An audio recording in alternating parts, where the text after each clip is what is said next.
You're tuned into Hawk Radio, Hillsborough Community College, Tampa. It's a blast!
Is brought to you in living color on NBC. Questionable whether we can proceed. All right, I'm cooler than you are. Why don't you fix your little problems and light this candle? He's right. Let's light this candle. He surely is. Light the candle. Yes. Resume the countdown. 6, 5, 4, 3, 2, 1.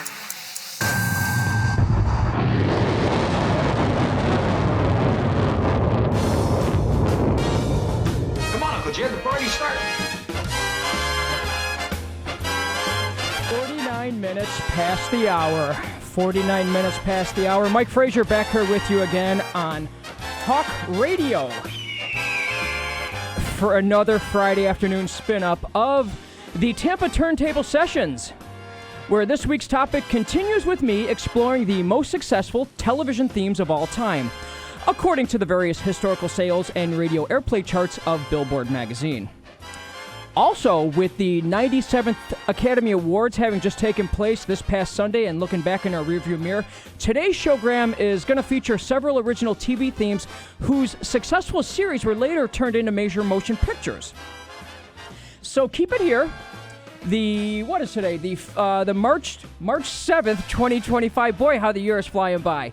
The March 7th, 2025 end of the work week drive home starts now with the Tampa Turntable Sessions on TV here on HCC's Hawk Radio.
right, let's go ahead and start this show.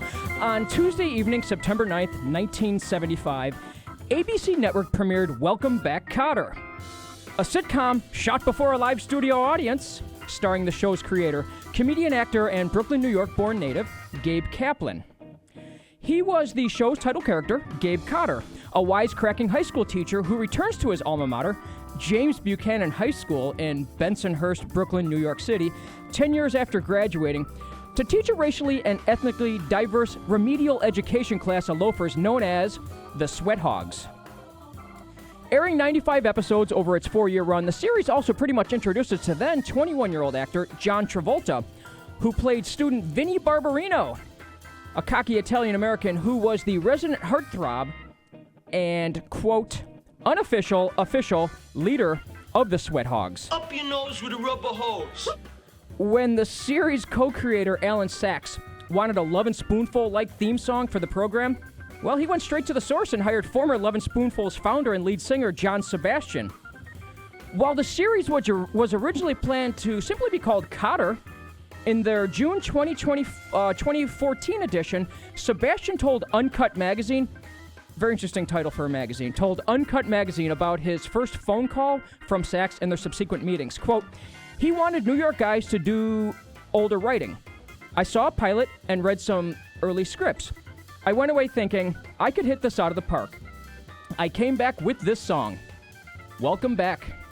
And their reaction was to change the name of the show from Kotter to Welcome Back, Kotter. Now, elsewhere, I learned that with his first attempt, Sebastian tried writing a song with Kotter in the title, but the only word he could rhyme with it was otter, so he scrapped that whole idea. Something interesting, John Sebastian's co-producer on Welcome Back was Steve Barry, who previously co-wrote the top 3 hit song, Secret Agent Man, Johnny Rivers' 1966 theme song to the CBS series Secret Agent. Additionally, Barry had recently co-produced Theme from SWAT, a tune that hit number 1 just 10 weeks before the release of Sebastian's full-length theme to Welcome Back, Kotter. By the way, more about that theme from SWAT is coming up in about 10 minutes, so keep it here. Worth mentioning, I will tell you this, John Sebastian had a total of 10 top 40 hits when he was with the Lovin' Spoonful, but as a solo artist, he is a one-hit wonder. But a top one-hit wonder, I'll tell you that. And that's because it's only one of 4 total original TV themes to ever make it all the way to the top spot. Number 1 on Billboard magazine's Hot 100 pop chart. And amazingly, only 5 weeks on the chart while reaching number 2 in Canada. So what do you got to say about that? Hey, off my case, toilet face. Oh! From May 1976, here comes John Sebastian on Hawk Radio with the song that has a particularly warm spot in his heart because, quote, it bought me my house. The theme from Welcome Back, Kotter. It's Welcome Back on the Tampa Turntable Sessions on TV. Welcome back. Your dreams were your ticket out. Welcome back to that same old place that you laughed about. Well, the names have all changed since you hung around, but those dreams have remained and they've turned around. Who'd have thought they'd lead ya? Who'd have thought they'd lead ya? Back here where we need ya. Back here where we need ya. Yeah, we tease him a lot, 'cause we got him on the spot. Welcome back. Welcome back. Welcome back. Welcome back. Welcome back. Welcome back. Welcome back. We always could spot a friend. Welcome back. And I smile when I think how it must have been.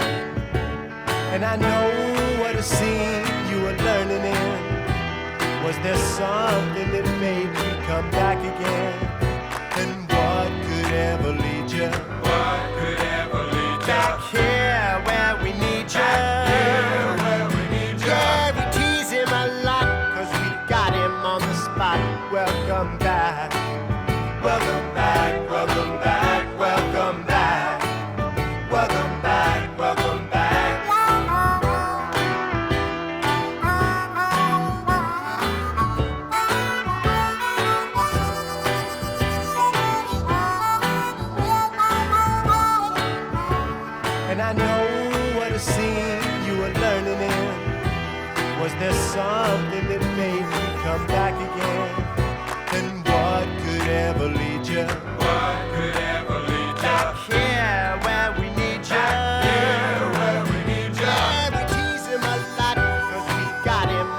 spot.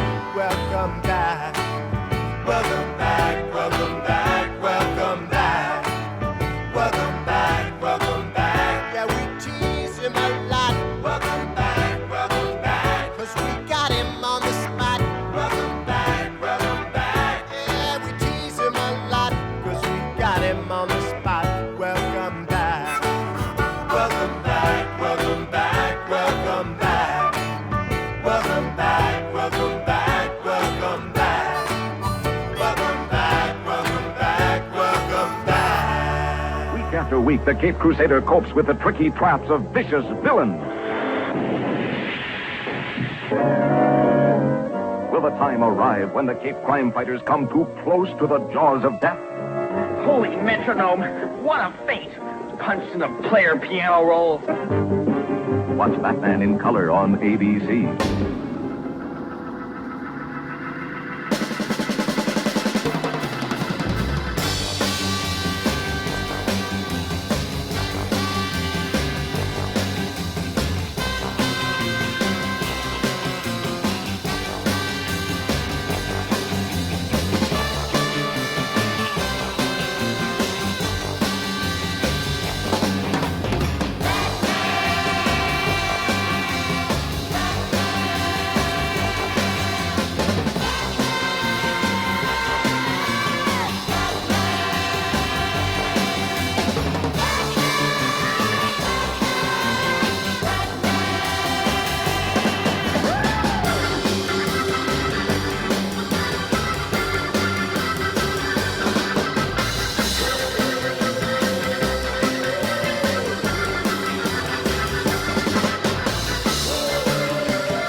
HCC's Hawk Radio.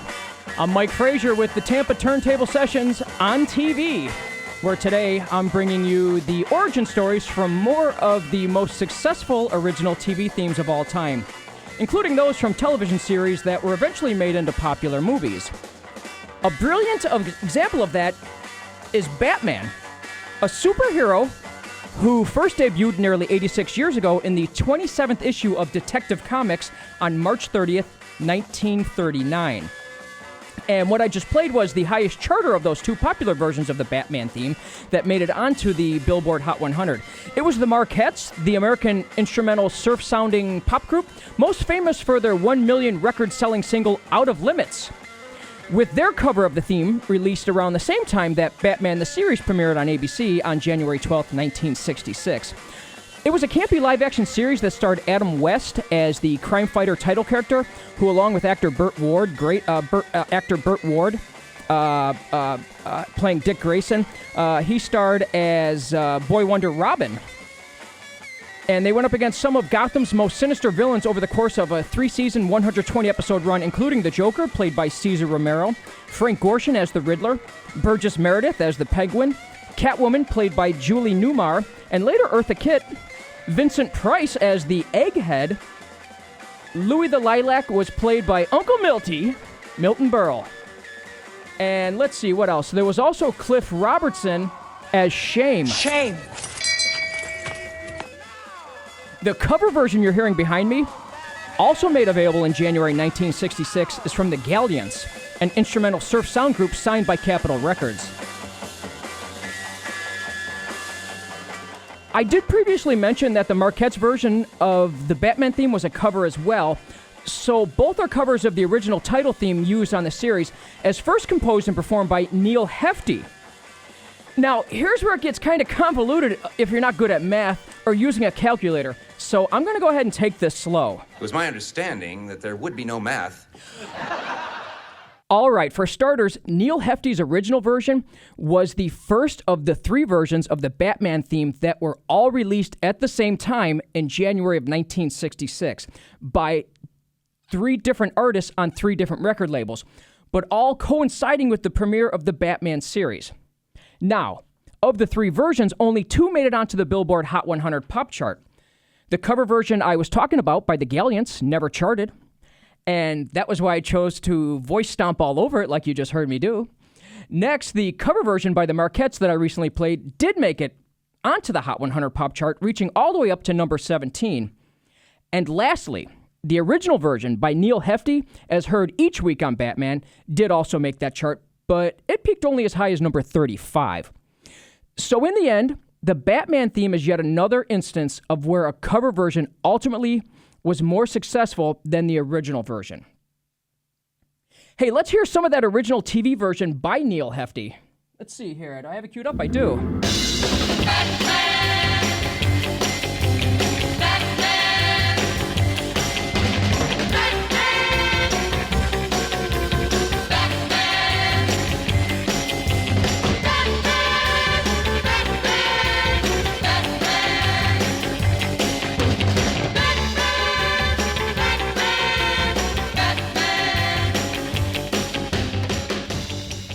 In 1989, director Tim Burton brought a reimagined and more serious, threatening, and edgier Dark Knight to the big screen with the Warner Brothers Pictures release of Batman, which starred Michael Keaton as the title character going up against the Joker, portrayed by award-winning actor Jack Nicholson. Let's see here. What do we have here? Oh, we got this.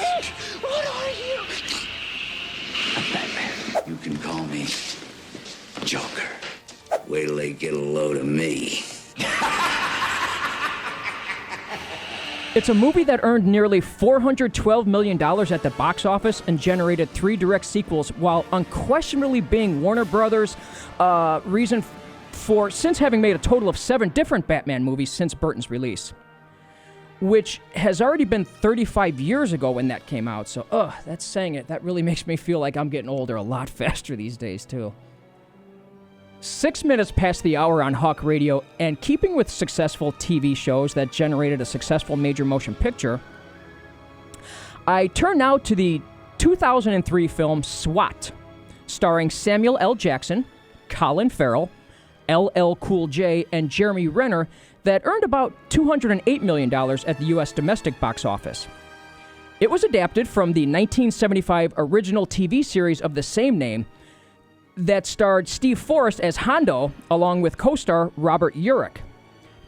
Despite running only 2 seasons on ABC, SWAT had, or can I even say, still has one of the most influential instrumentals and commercially successful theme songs from all of TV's history.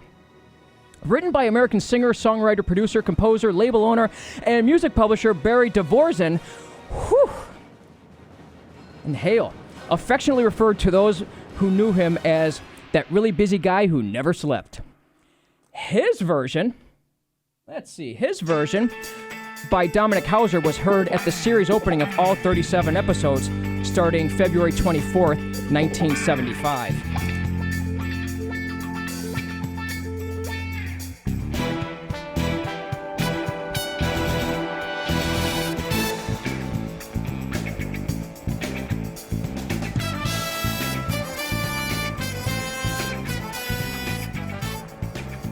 Later that year, Dvorak's arrangement was converted into a full-length single and recorded as a quote-unquote disco-fied cover version by an assembled act of studio musicians known as Rhythm Heritage, while being produced by Steve Barry.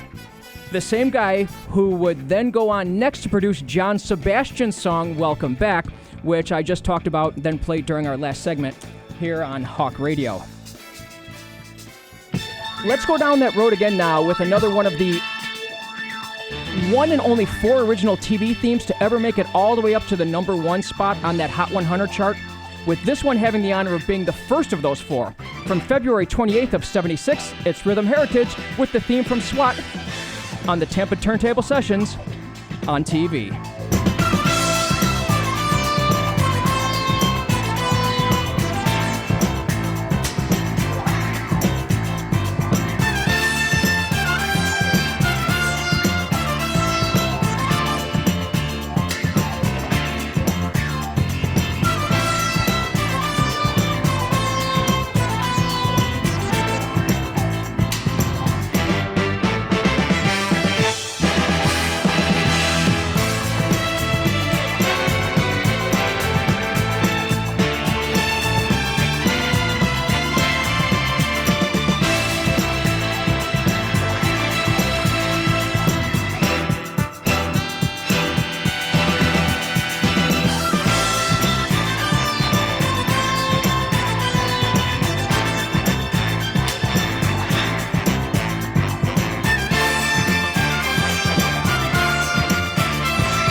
You may not know this woman's name, but chances are you've seen her face. I will bet the house that you were a Miss March. A Miss what? She's dated the world's most eligible man. I'm willing to wager, and we're talking considerable money here, that the guy wears bikini underwear. So how did she get stuck with a guy like this? It's you and me, kid. It's a romantic comedy. Really looking forward to working with you, kid. Moonlighting, premiering Sunday, March 3rd.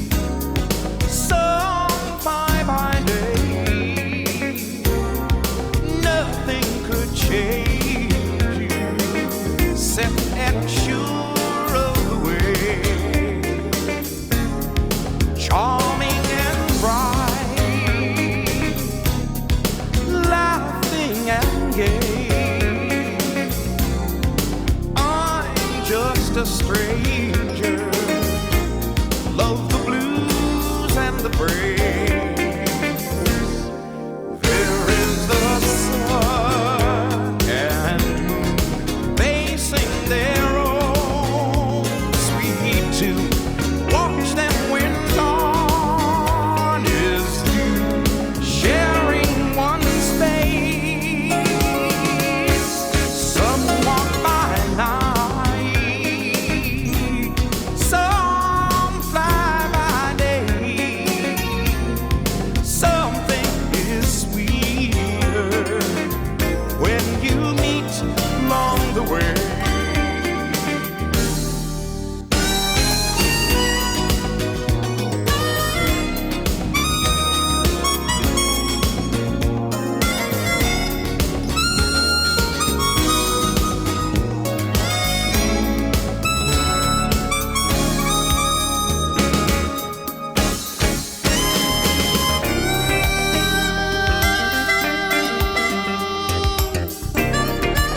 Hawk Radio, Hillsborough Community College, Tampa, with Moonlighting from American singer-songwriter Al Jarreau. Scoring as high as number 23 on the Billboard Hot 100 while also spending a week at number 1 on both the U.S. and Canadian Adult Contemporary chart nearly 38 years ago in July of 1987. And while Jarreau wrote the lyrics, the music was written by composer Lee Holdridge, an artist who had previously scored the music to several TV series and movies, including the movies Mr. Mom and Splash. Their song here about night owls who unexpectedly find chance love was the theme to ABC's comedy mystery series Moonlighting, the show that made leading co-star Bruce Willis a household name while providing the other leading co-star Sybil Shepherd a career resurgence. And while Moonlighting lasted 5 seasons, running from March 3rd, 1985 until May 14th, 1989, garnering 6 Emmys on 40 nominations, industry insiders will remember it for the on-set feuding between the two stars, both of whom have publicly vowed, going on record, that they would never work together again after the show ended. And for what it's worth, they never have. As for Jarreau's theme, the original version used on the show runs 57 seconds, which was typical of hour-long shows at the time. It wasn't made into a full song until 1986, then later released the following year after Moonlighting had already been on the air for a couple of seasons. Produced by Nile Rodgers was the Some Walk by Night section used as the chorus. The only mentioning of Moonlight, by the way, is heard in the final verse. Lastly, did you spot the baseball reference in the lyrics? If you were listening close, you heard Jarreau sing, "I'm just a stranger, love the Blues and the Braves," which, on a personal note, my sister and a coworker of mine are attending the Atlanta Braves at Minnesota Twins spring training game right now in Fort Myers, Florida. From where I understand, the Braves are getting their tails handed to them.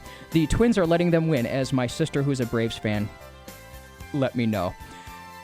Having been born in Milwaukee in 1940, Al Jarreau was a big Milwaukee Braves fan and of their star slugger, Hank Aaron. Al Jarreau with Moonlighting on Hawk Radio. I am Mike Frazier, and at 17 minutes past the hour, hopefully I'm providing you with an escape, a little bit of entertainment, and some new music knowledge on some old songs, as I try to do each week here on the Tampa Turntable Sessions. This week, we're still on TV. On TV, both figuratively and literally. Figuratively, because we're right in the middle of part 2, continuing to serve up some of the most successful and popular TV themes of all time. And literally, because right now we're live streaming on Facebook Live. And that's you can check that stream out. If you're listening to us, you can watch it at Mike Frazier Radio on Facebook, so check that out. If you're listening this afternoon, then you already know we do it every afternoon on Fridays. Yeah, we do it. And it's heard here on Hawk Radio at hawkradio.primostream.com/live. I also always welcome your calls, and I hope you'll want to be a part of the show at 813-614-4055. Now, before I get back to the music, I want to make a correction about something I said a couple of weeks ago, mentioning that the original Hawaii Five-0 and not Bonanza was the longest-running uninterrupted series before being surpassed by LA Law. Well, after going back and triple-checking, the team and I discovered our mistake, and we stand corrected now. It was Bonanza, and not Hawaii Five-0, that was in fact the longest-running uninterrupted TV series before being surpassed by Law & Order in the year 2002.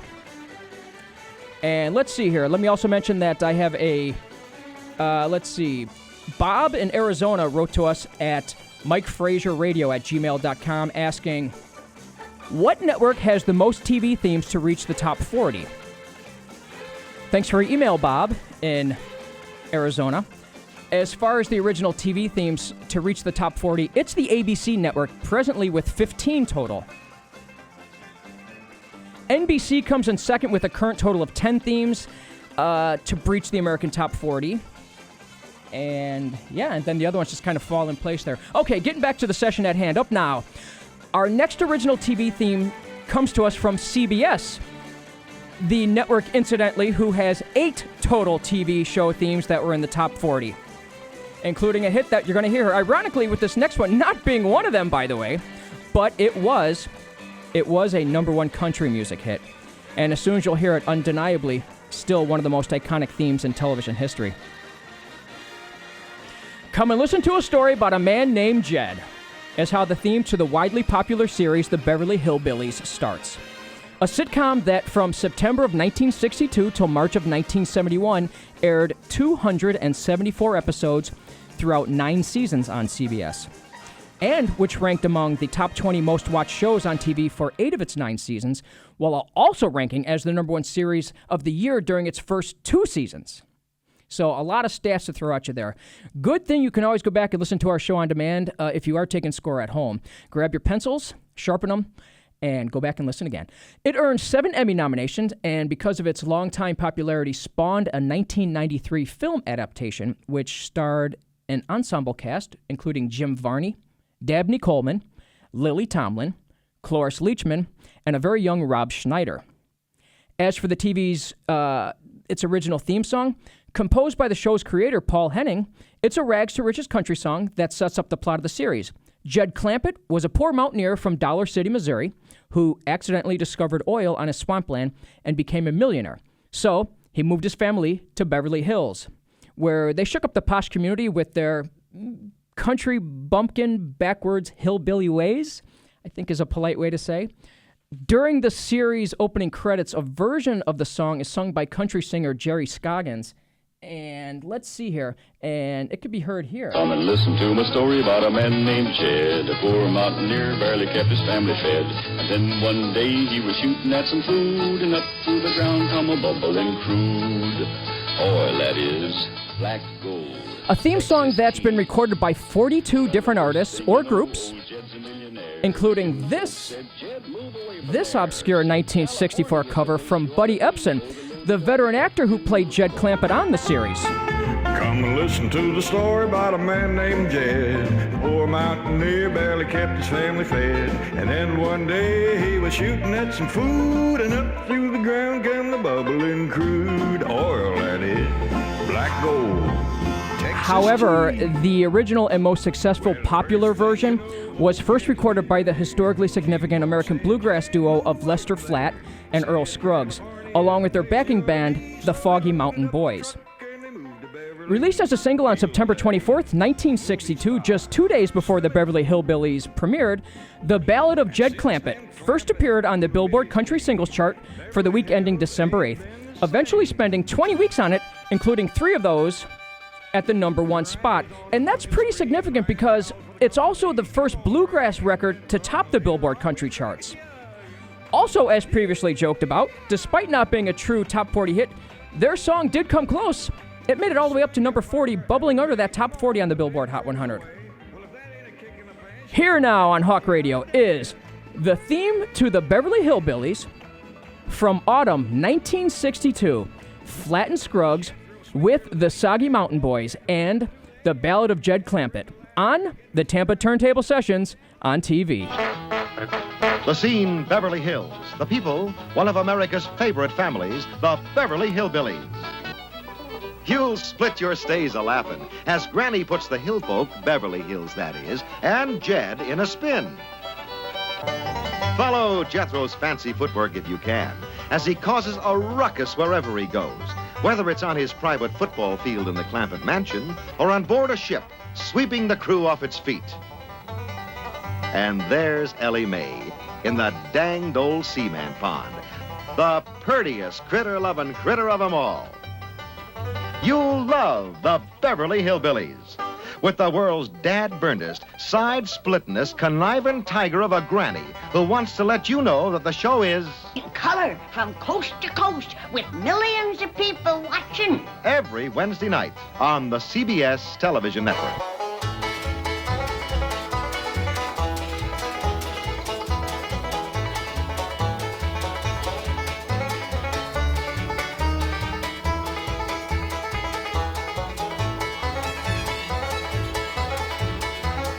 Come and listen to my story about a man named Jed. Poor mountaineer, barely kept his family fed. And then one day he was shooting at some food, and up through the ground come a bubbling crude oil, that is, black gold, Texas tea.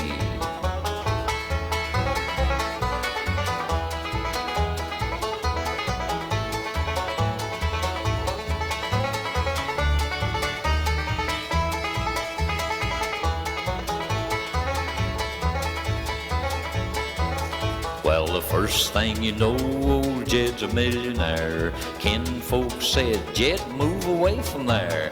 He said, California is the place you ought to be. So he loaded up the truck and they moved to Beverly Hills, that is. Swimming pools, movie stars.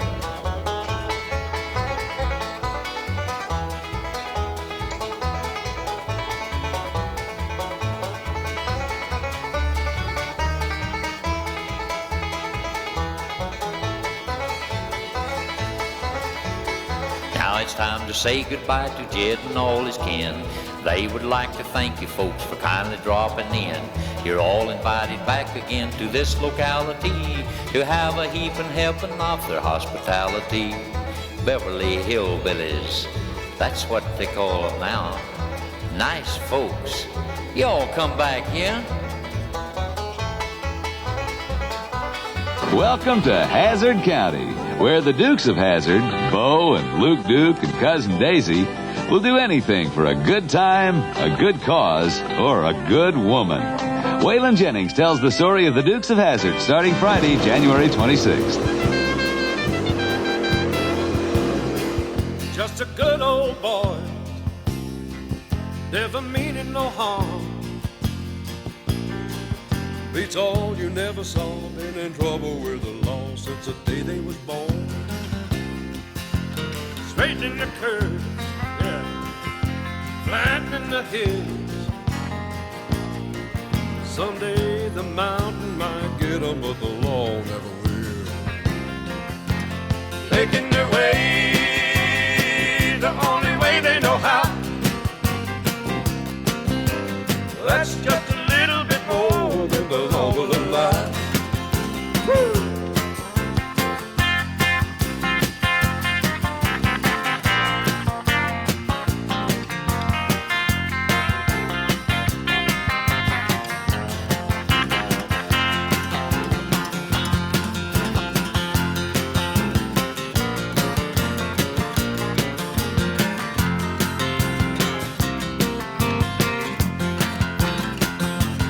Making their way the only way they know how. Yeah. That's just a little bit more than the law will allow. I'm a good old boy. You know my mama loved me, but she don't understand. They keep her showing my hands and not my face on TV.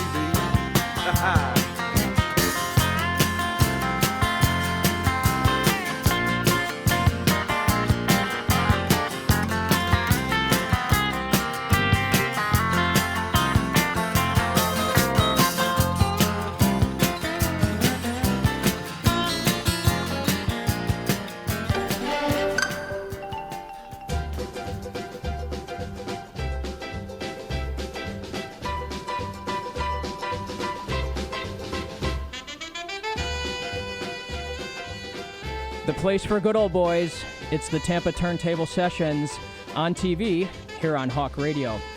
Mike Frazier with you now after playing the theme from the Dukes of Hazzard, Good Old Boys, written and recorded by the artist who Rolling Stone magazine ranked as the 7th greatest country singer of all time, Waylon Jennings. The Dukes of Hazzard was an action comedy series about two young male cousins, Bo and Luke Duke, who lived in rural Hazard County, Georgia. They were on probation for getting busted running moonshine, and they loved outwitting the corrupt sheriff Roscoe P. Coltrane and county commissioner the crooked Boss Hogg, as well as a myriad of greedy rich city slickers who passed through the county during the show's 7 seasons and 147 episodes that aired on CBS for 6 years between January of '79 until early February 1985. Did you know that it was the cutoff jean shorts commonly worn by the Duke boys, female cousin, wasn't worn by the Duke boys, it was their female cousin Daisy, that serves as the origin for the phrase Daisy Dukes? And now how about those wheels? Bo and Luke Duke, they drove a customized orange-colored 1969 Dodge Charger nicknamed the General Lee, which still remains the dominant representation of the series.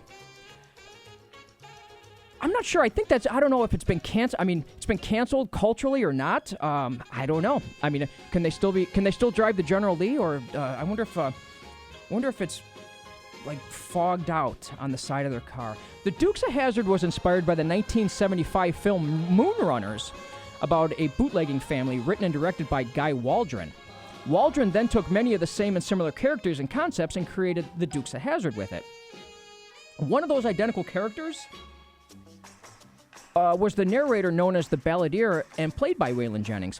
When Jennings agreed to reprise the role, Waldron also asked him to write the new series theme song.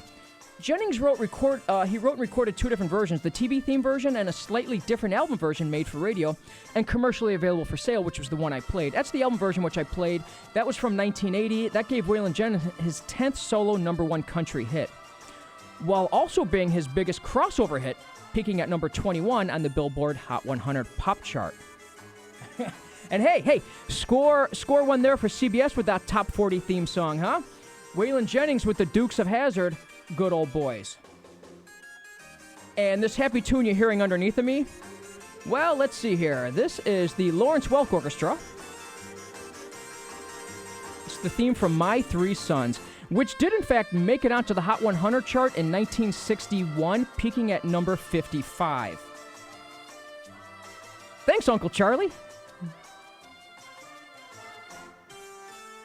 Pressing on now with Just the Facts, ma'am. Their job to enforce the law and preserve the safety of decent citizens. Decent citizens.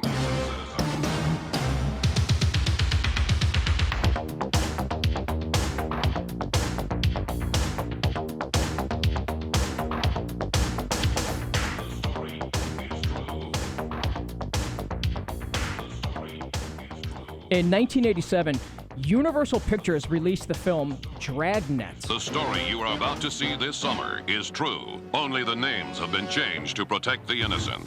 For instance, Dan Aykroyd. Ma'am. Is Sergeant Joe Friday. Tom Hanks is Detective Pep Streebek.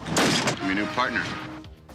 The buddy cop comedy grossed about $67 million worldwide, with the website Rotten Tomatoes giving it an aggregated score of 90, let's see, what was it, 90? Can't be that high. It's got to be maybe 9%. It was pretty rotten, 19%. Based on reviews from, let's see here, 49%. That's it. Based on aggregate total of 49%, based on reviews from 35 professional movie critics, with the consensus reading, quote, while it's sporadically funny and certainly well cast, Dragnet is too clumsy and inconsistent to honor its classic source material. And that's classic source material that we're referring to was the 8-season-long, 275-episode American crime drama series that starred Jack Webb and Ben Alexander, that was based on the NBC radio series of the same name, with both...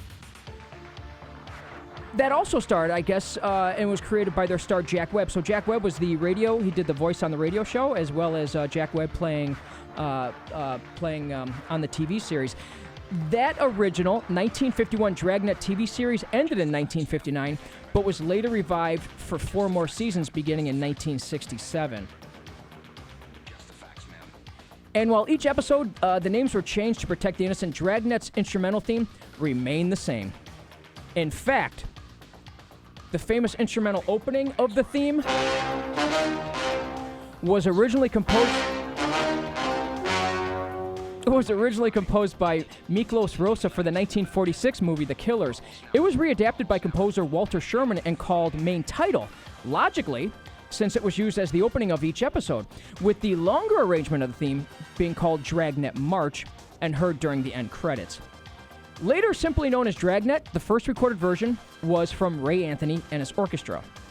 Released as a single in August of 1953, this original version would sell over 500,000 copies, while ultimately reaching number 3 on the best-selling singles chart, Billboard's immediate forerunner to the Hot 100. Rocketing Ray Anthony to popularity, time now for that theme on Hawk Radio. Here comes Dragnet on the Tampa Turntable Sessions on TV. Ladies and gentlemen, the story you are about to see is true. The names have been changed to protect the innocent. This is the city. one of the biggest in the United States. Spreads out in all four directions like a broadloom rug. To the south and west, it's the downtown business district. To the east, the industrial area. Los Angeles, California. It's pretty much like your town. It's got high-tension wires bringing in the power and bus lines to get you where you're going. It's got railroads and freight yards, public parks and lakes. It's got a police department. This is where I work. I'm a cop.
Weeks coming as two undercover cops put it all on the line. Freeze! Their jobs can tear a family apart. You're all players, Sonny. You get high on the action. No! And with your life on the line, sometimes only a partner can pull you through. It's not your fault, man. Miami Vice, Sunday, September 16th.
locked on Hawk Radio, where this hour it's me, Mike Frazier, with the Tampa Turntable Sessions on TV. I'm showcasing some of the most successful and popular television series themes of all time, as according to the historical music charts from Billboard magazine. Take our most recent smash tune, 1985's Miami Vice theme. It's a two-time Grammy-winning influential instrumental from one-hit wonder musician Jan Hammer. It's also historically significant as it's the biggest-selling original TV theme of all time, selling a certified 4 million copies as part of the Miami Vice soundtrack. It's also one of only 4 original TV themes to make it all the way to number 1 on the Billboard Hot 100. And the last all-instrumental TV theme to be a number 1 hit, as the last no vocals pure instrumental to reach number 1 on the Hot 100. So, good for Jan Hammer. Released almost a year after first being heard during the opening credits of NBC's September 26, 1984 premiere of the crime drama Miami Vice, Jan Hammer's theme and musical influence was part of all 114 episodes during the series' 5 seasons. For the sake of time, I'm going to skip the additional details about Miami Vice and just remind you that back in September, I dedicated 2 shows to the topic of the history of Miami Vice as part of our recognition and celebration of the 40th anniversary of the series premiere. Those 2 shows are available on YouTube and Facebook if you want to go back and listen to them. What I will mention is back in 2006, Miami Vice was adapted into a major motion picture by its series creator and executive producer, Michael Mann. Starring Colin Farrell and Jamie Foxx as Crockett and Tubbs, the movie grossed $164.2 million on a budget of around $140 million. In the end, it just about broke even, and possibly that may be a good reason why we never saw a sequel. All right, I'm going to go back and take you with me now to 1971. That's when, on January 12th, CBS premiered Norman Lear's sitcom, All in the Family, starring Carol O'Connor as Archie Bunker, Gene Stapleton as his wife Edith, Sally Struthers as their daughter Gloria, and Rob Reiner as Gloria's hippie boyfriend and later husband Michael Meathead Stivich. Based on the British sitcom Till Death Us Do Part, and shot in front of a live studio audience, All in the Family was arguably one of the most influential mainstream network comedies. Breaking ground by introducing and injecting more dramatic and realistic moments by incorporating numerous social issues, including racism, anti-Semitism, infidelity, homosexuality, women's liberation, rape, religion, miscarriage, abortion, breast cancer, the Vietnam War, menopause, and impotence, just to name several of the topics. Worth mentioning, CBS ran a disclaimer immediately before the premiere that read, quote, "The program you are about to see is All in the Family. It seeks to throw a humorous spotlight on our frailties, prejudices, and concerns. By making them a source of laughter, we hope to show in a mature fashion just how absurd they are." It spun off 7 different sitcoms, 5 direct, including The Jeffersons, Maude, Archie Bunker's Place, while lasting 9 seasons with 205 total episodes, of which all 205 started with Archie and Edith singing at a piano the series opening theme song, Those Were the Days.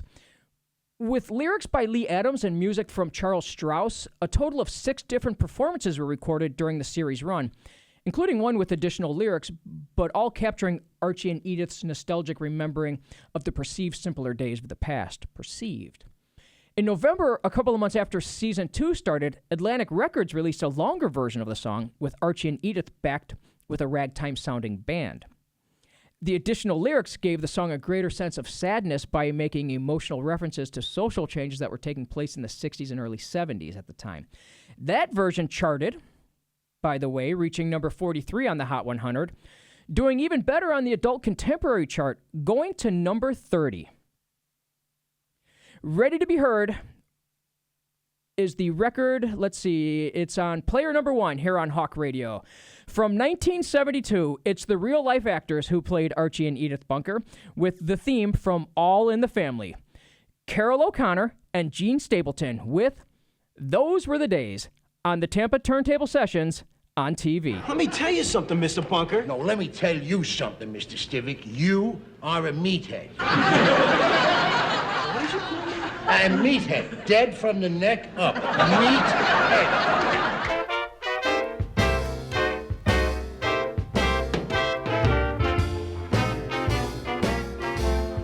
Boy, the way Glenn Miller played.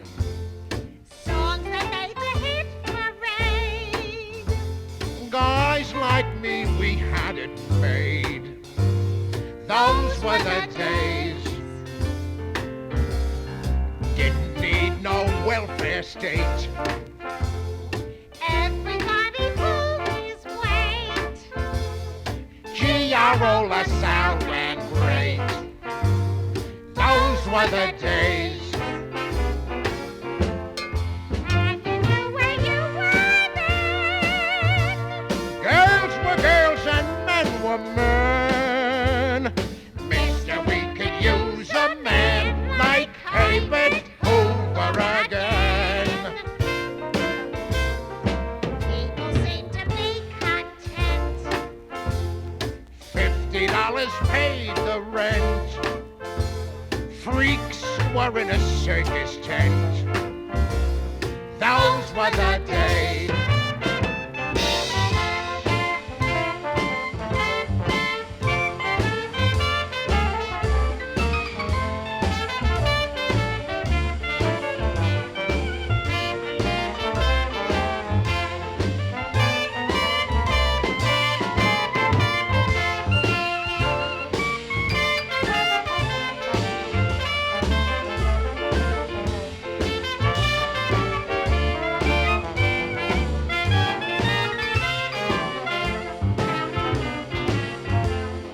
Take a little Sunday spin.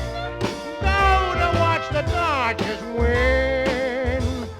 Have yourself a dandy day that costs you under a fin. Hair was short and skirts were long. Kate Smith really sold a song. No, I don't know just what went wrong.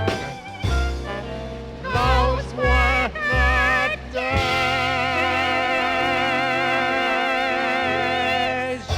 Take heart, America. At last, help is on the way. A man strong enough to crush the forces of evil. A man tender enough to capture the heart of a woman. Look at it this way.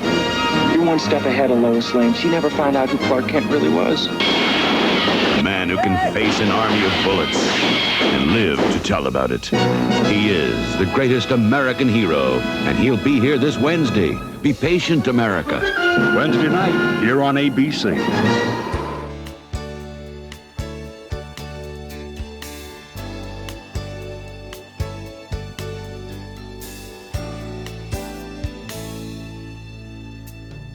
Look at what's happened to me.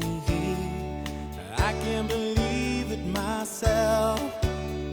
Suddenly I'm up on top of the world. It should have been somebody else. Believe it or not, I'm walking on air. I never thought I could feel so free.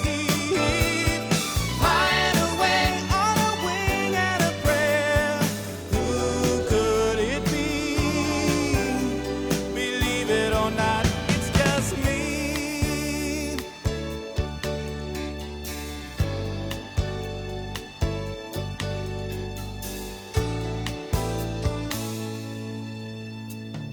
Just like the light of a new day, it hit me from out of the blue, breaking me out of the spell I was in, making all of my wishes come true.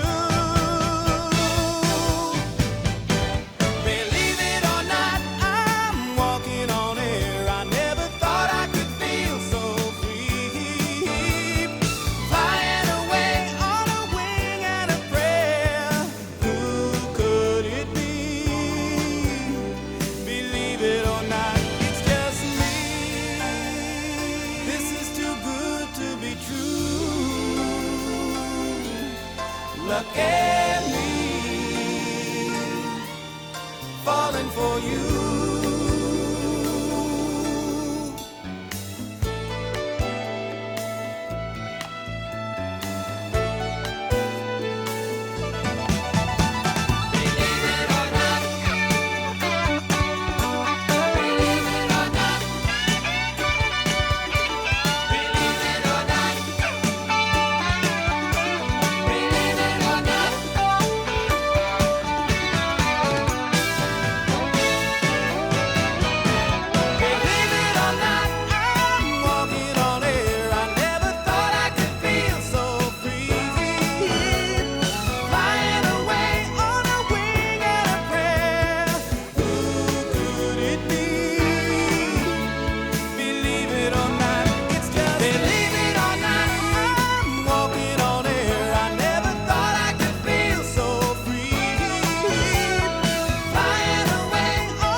George isn't at home, please leave a message at the beep.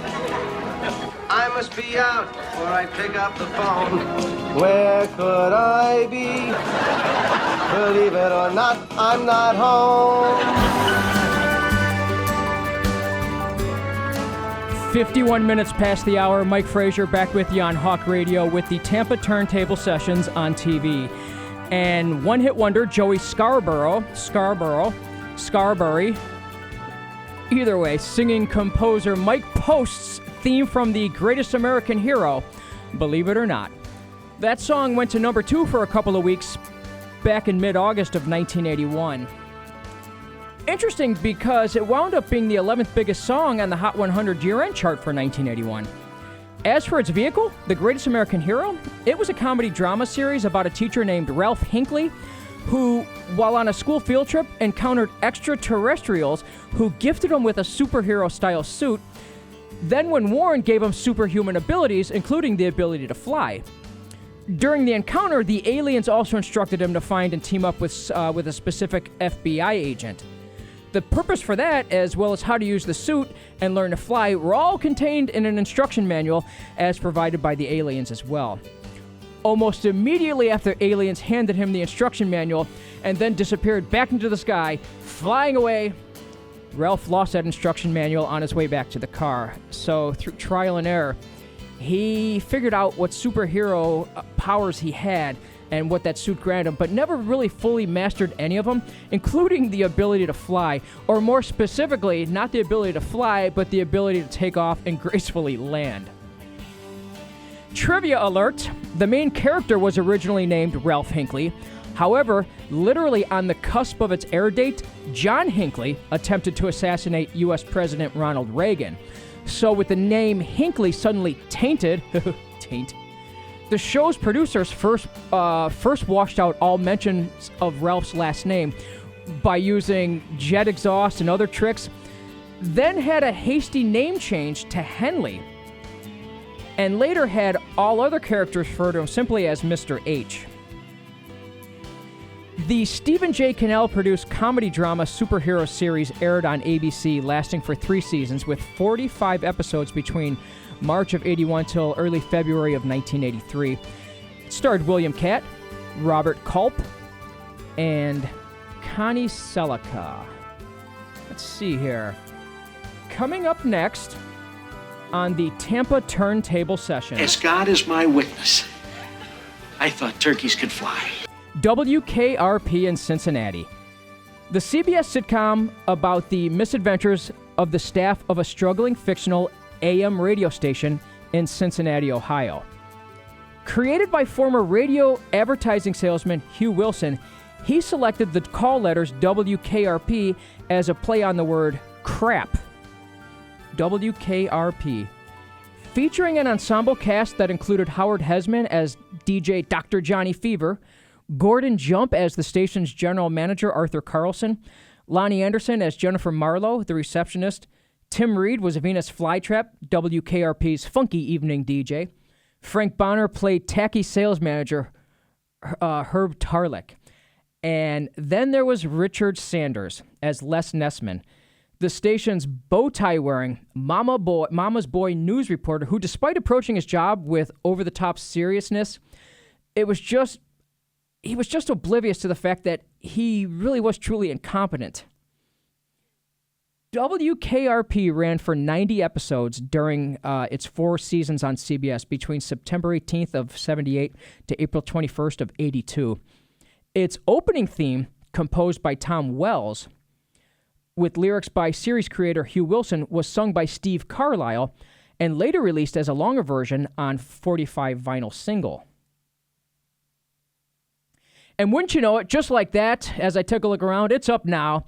Steve Carlisle from 1979 on Hawk Radio with that theme that went to number 29 on the charts. It's WKRP in Cincinnati. Woo! This is Dr. Johnny Fever with a prescription for those Monday night blues. WKRP in Cincinnati. Tomorrow and every Monday at 8, 7 Central and Mountain. Take only as directed. Baby, if you've ever wondered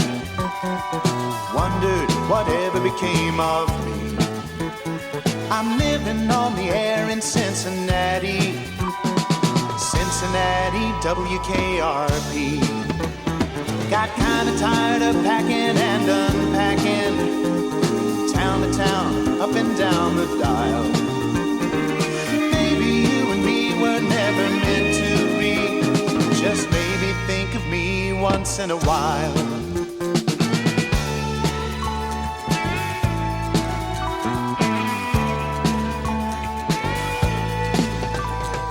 Heading up that highway, leaving you behind. Hardest thing I ever had to do. Broke my heart in two, but baby, pay no mind. The price for finding me was losing you. Memories help me hide my lonesome feeling. Far away from you and feeling low.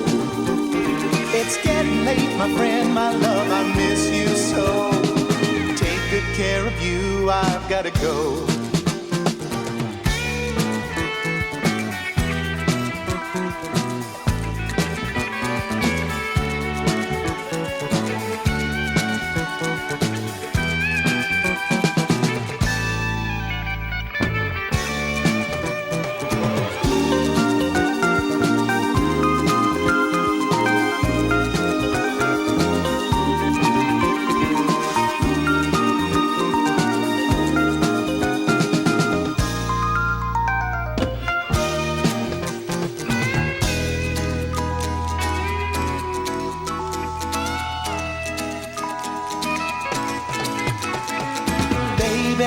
If you've ever wondered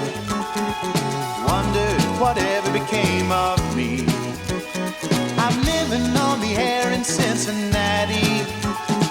Cincinnati, WKRP. Got kinda tired of packing and unpacking. Town to town, up and down the dial.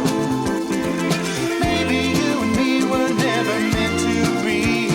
Just maybe think of me once in a while. I'm at WKRP in Cincinnati. As always, should you or any of your IM force be caught or killed, the Secretary will disavow any knowledge of your actions. This tape will self-destruct in 5 seconds. Good luck, Jim.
first heard on September 17th, 1966, during the opening credits of the premiere episode, there was Argentinian composer Lalo Schifrin with the two-time Grammy-winning theme from Mission Impossible.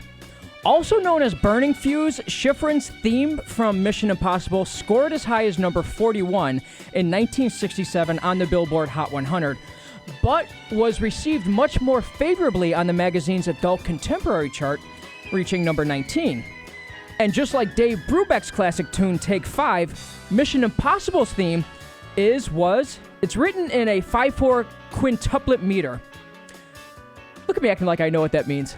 According to author Chris Edwards, apparently the tune came to Schifrin after he saw that the Morse code for the two-letter initials of the series, MI, is tapped out with 2 long dashes followed by 2 short dots.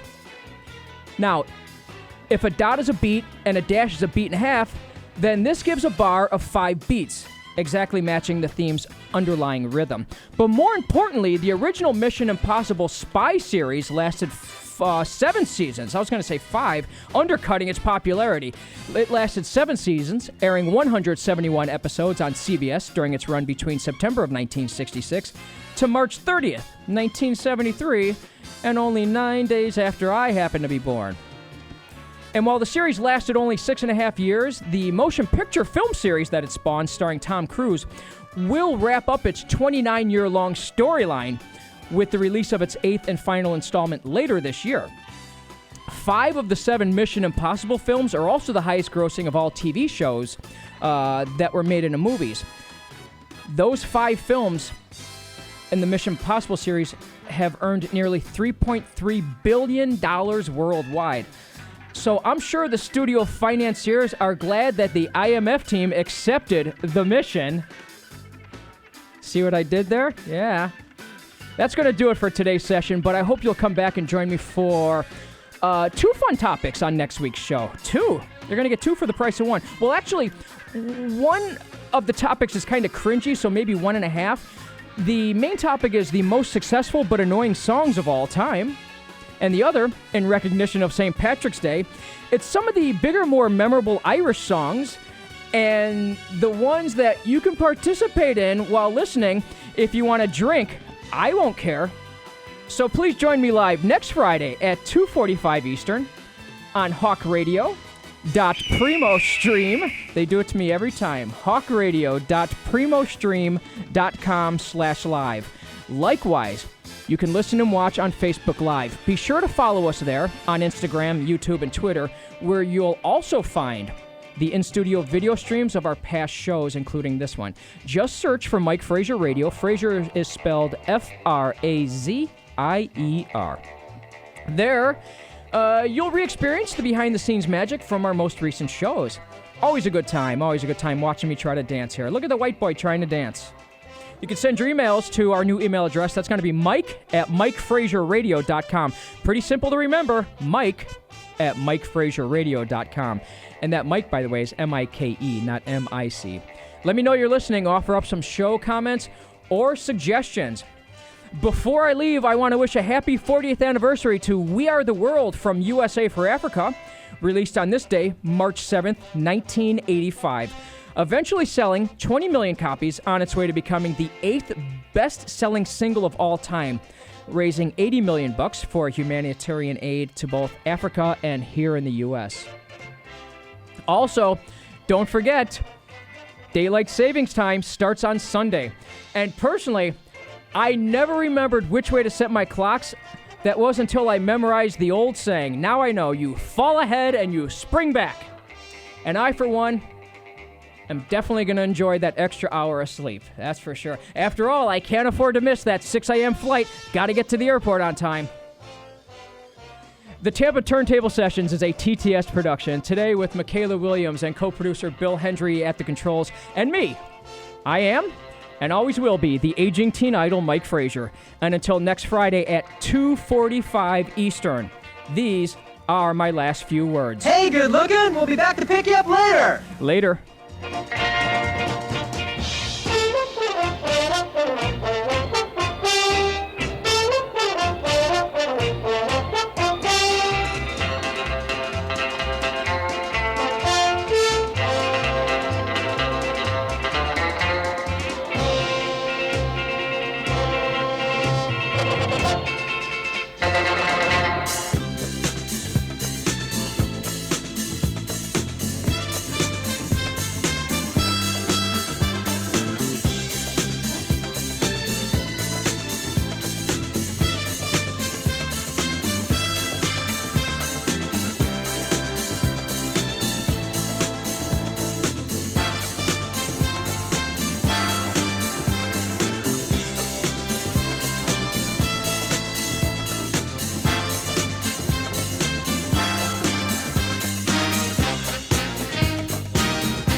missing clip.